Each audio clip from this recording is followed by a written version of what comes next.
Kreu i PPD-s Vangel Dule teksa ka qenë në qytetin e Korçës, ku janë zhvilluar zgjedhjet për kreun e ri të Omonjas, nuk ka hezituar të ndalet edhe tek disa çështje lidhur me reagimin e qeverisë dhe qytetarëve shqiptar. Sipas Dule, situata emergjente e vendit e krijuar si pasojë e përmbytjeve nuk është çështje ku testohen qeverit, por është një tregues i masave të marra nga një qeveri. Në situata të tilla emergjencash nuk testohet një qeveri apo një politik e hartuar dhe implementuar në një 4 vjeçar.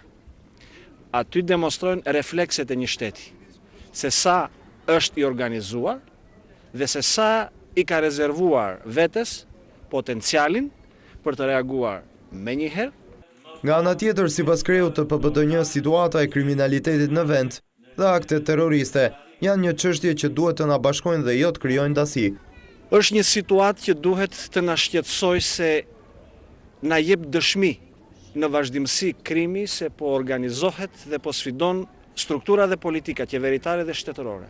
Dhe duhet që të ndërgjegjësohemi përfundimisht dhe e ritheksoj, si në rastin e emergjencave dhe katastrofave, edhe në rastin e akteve të tilla terroriste, prekin ministër apo prekin qytetar të thjesht, prekin strukturë shtetërore apo biznes privat, duhet të na gjejnë të gjithëve të bashkuar. Këto deklarata Dule i ka bërë nga Korça, ku pas shumë vitesh dy organizatat e Omonjas bashkohen në një të vetme, duke zgjedhur një kryetar të përbashkët.